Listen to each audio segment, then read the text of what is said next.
आज के हम इस वीडियो में पढ़ेंगे प्रश्नावली 6.2 के मैथ। ये एनसीईआरटी मैथ है और ये क्लास 10th का है, ठीक है ना। ये प्रश्नावली 6.2 का 2 नंबर क्वेश्चन को सॉल्व करेंगे। 2 नंबर क्वेश्चन क्या कह रहा है, किसी त्रिभुज पी क्यू आर की भुजाओं पी क्यू और पी आर पर क्रमशः बिंदु ई और एफ स्थित, यानी पी क्यू पे ई स्थित है और पी आर पे एफ स्थित है। निम्नलिखित में से प्रत्येक स्थिति के लिए बताइए कि ई एफ समांतर क्यू आर है। हमको इसमें 3 क्वेश्चन दिया गया है और तीनों क्वेश्चन में ये स्थिति बताना है कि ये और ये समांतर आपस में है या नहीं। पहले त्रिभुज का निर्माण करते हैं, कैसा त्रिभुज ये बनेगा, फिर क्वेश्चन पे चलेंगे। ये हमारा एक त्रिभुज है, इस त्रिभुज का नाम रखते हैं पी क्यू और आर। अब देखिए पी क्यू पे क्या बताया था, पी क्यू और पी आर क्रमशः ई, यानी पी क्यू पे ई और पी आर पे एफ, यानी पी क्यू पे हमारा ई है, पी क्यू पे यहाँ पे मान लेते हैं ई और पी आर पे हमारा एक है एफ, और दोनों को मिला लेते हैं। ये अब बोल रहा है प्रत्येक स्थिति में बताइए कि ई एफ समांतर क्यू आर है। ई एफ समांतर क्यू आर, ई एफ समांतर क्यू आर कब होगा, जब पी ई बटा ई क्यू और P F by F R दोनों का रेशियो सेम होना चाहिए, तभी हमारा ये हो जाएगा। थेल्स पर मैं तो यही बोलता है ना, ये कब समांतर होगा, जब ये दोनों का अनुपात समानुपाती हो जाए, आपस में दोनों का अनुपात बराबर हो जाए, यानी P E Y E Q बराबर P F Y F R, यानी इसका वैल्यू और इसका वैल्यू दोनों का वैल्यू आपस में बराबर हो जाएगा, तो ये समांतर हो जाएगा। क्यों होगा, थेल्स प्रमेय के अकॉर्डिंग। अब देखिए पहला क्वेश्चन क्या बोल रहा है, P E 3.9 centimetre, P E है वो हमारा 3.9 सेंटीमीटर है, E Q 3 centimetre, E Q हमारा यहाँ पे 3 सेंटीमीटर है, पी एफ हमारा 3.6 सेंटीमीटर है और एफ आर 2.4 सेंटीमीटर, 2.4 सेंटीमीटर है। तो हम क्या करते हैं, चेक करेंगे कि इसके समांतर ये है या नहीं। इसके समांतर होने के लिए ये दोनों आपस में समानुपाती होना चाहिए, यानी पी ई बटे ई क्यू। पहले हम पी ई बटे ई क्यू निकालते हैं। देखिए पी ई कितना दिया हुआ है 3.9, ई क्यू कितना दिया हुआ है 3 सेंटीमीटर। अब ये कैसे कटेगा, देखिए काटते हैं, 13 3 39 होता है 1.3, ये हमारा क्या हुआ 1.3 सेंटीमीटर आया, ठीक है। अब हम क्या ज्ञात करेंगे, पी एफ बटे एफ आर, पी एफ बटे एफ आर देखते हैं, पी एफ बटे एफ आर ज्ञात करके, पी एफ कितना दिया हुआ है, पी एफ है 3.6, एफ आर कितना दिया हुआ है 2.4, तो यहाँ लिखते हैं 2.4। ये कट करते हैं, कैसे होगा कट,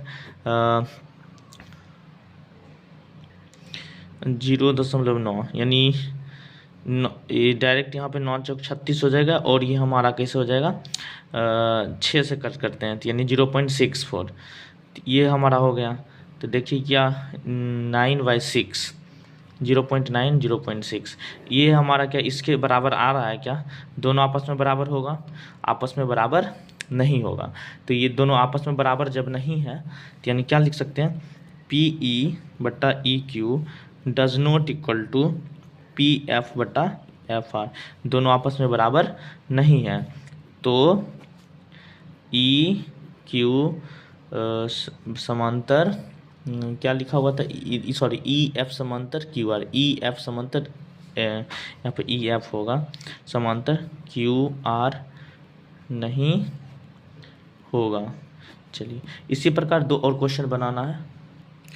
ये हमारा 2 का दूसरा क्वेश्चन है, सेम उसी प्रकार बनाना है, चेक करना है कि वो उसके समांतर नहीं है या नहीं है। देखिए ये हमारा एक त्रिभुज हो गया, इस त्रिभुज का नाम था P Q R, P Q पे एक हमारा ई था और पी आर पे एक बिंदु एफ था, और दोनों को मिला दीजिए, एक भुजा का निर्माण होता है ई एफ। हमको बताना था ई एफ समांतर क्यू आर है या नहीं है, ई एफ समांतर क्यू आर है या नहीं है। जब ये कब समांतर होगा, जब दोनों का अनुपात समानुपाती होगा, यानी क्या होगा, P E Y E Q बराबर P F Y F R, ये दोनों आपस में बराबर हो जाएगा, तो हमारा क्या हो जाएगा, ये समांतर हो जाएगा।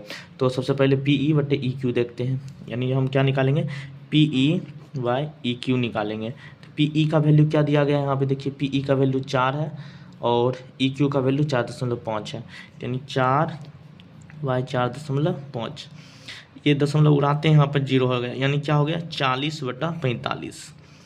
तो इसको 8 को 5 बार पढ़ेंगे और 9 को 5 बार पढ़ेंगे, यानी 8/9 आया, यानी PE/EQ का वैल्यू 8/9 आया है।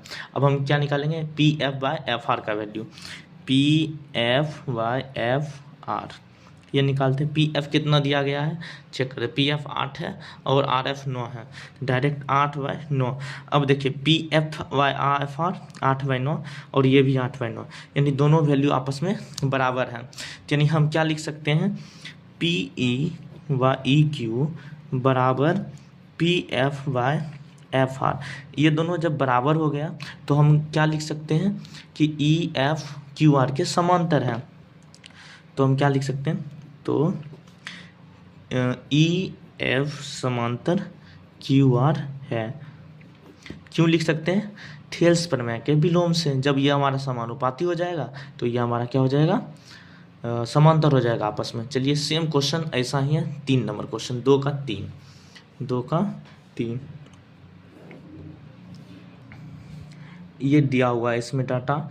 तो हमको सेम तरीके से वही चेक करना है EF समांतर QR है या नहीं है। तो सबसे पहले नंबर हम फिगर बना लेते हैं। सबसे फर्स्ट हमने क्या किया, फिगर बनाया त्रिभुज का PQR। PQ पे एक बिंदु E था और PR पे बिंदु एक F है, दोनों को मिला दिया और EF का निर्माण हो गया। अब देखते हैं क्या है, PQ 1.8 यानी P से लेके Q तक दिया गया, यहाँ से लेके यहाँ तक का पूरे दे दिया है। तो देखिए यहाँ से यहाँ तक का दिया है, कितना दिया है, तो 1.28 सेंटीमीटर। और PR 2.56, P से लेके R तक, यानी यहाँ से लेके यहाँ तक 2.56 सेंटीमीटर दे रखा है। PE कितना दिया, 0.18 सेंटीमीटर। PE यानी PE कहाँ है, PE यहाँ पे हमारा 0.18। और क्या है हमारा PF 0.36। PF यानी ये हमारा दिया गया 0.36 सेंटीमीटर। ठीक है, तो ये नहीं दिया गया है और ये नहीं दिया गया, तो हम कैसे समांतर साबित करेंगे। देखिए हमको क्या पता करना है, समांतर है या नहीं है, EF समांतर QR है या नहीं है। ये हम कब कर सकते हैं, जब दोनों का अनुपात क्या होना चाहिए, समानुपाती होना चाहिए। तो हम क्या लिख सकते हैं, PE/EQ बराबर PF/FR, ये हम लिख सकते हैं। तब हमारा क्या होगा, ये समांतर होगा। ये कैसे लिखे, थेल्स प्रमेय से लिखे हैं। तो अब देखिए PE 0.8 ये हमको नहीं मालूम है, पूरे में से अगर इतना घटा देंगे तो ये हमको मिल जाएगा। पूरे यहाँ तक दिया गया और इतना काट के हटा देंगे तो ये हमारा बच जाएगा ना, यानी 1.28 में से 0.18 हटाएंगे तो ये निकल जाएगा। देखिए 1.28 माइनस 0.18, 0 2 से 1 गया 1.1, 1.10, ये इसका क्या आया 1.10। चलिए तो हम PE/EQ का वैल्यू निकालते हैं, PE/EQ। तो PE का वैल्यू कितना दिया गया 0.18, यहाँ पे है ना 0.18 PE, और EQ का वैल्यू कितना निकल के आया 1.10, यही निकल के आया। अब देखिए अगर हम पॉइंट उड़ा देंगे तो कोई दिक्कत नहीं है, यानी 18/110 आ गया। तो हम कट करते हैं तो 9 दूनी 18 और 55 दूनी 110, तो 9/55 आया। ठीक है, ये हमारा इतना आया है PE/EQ। अब देखते हैं PF/FR निकालना, यही निकालना है। अच्छा FR नहीं दिया गया है ना, तो इसमें पूरे में से इसको माइनस करेंगे तो ये निकल जाएगा। देखिए 2.56 में से किसको माइनस करना है 0.36, 0.36, 6 में से 6 गया 0, 5 में से 3 गया 2 और यहाँ पे 220 है, कितना आया 200, यानी 2.20। ठीक है, अब देखिए हम क्या निकालना है, हमको PF/FR निकालना है, यानी PF/FR। PF का वैल्यू कितना दिया गया, P से लेके F तक 0.36 दिया गया। FR का वैल्यू कितना दिया गया, FR का वैल्यू 2.20 दिया गया है, 2.20, दशमलव उड़ा दिए। यहाँ पे हमारा बच गया 36/220, 18 दूनी 36, 110 दूनी 220, 9 दूनी 18, 55 दूनी 110, ये 9/220 55 आ गया।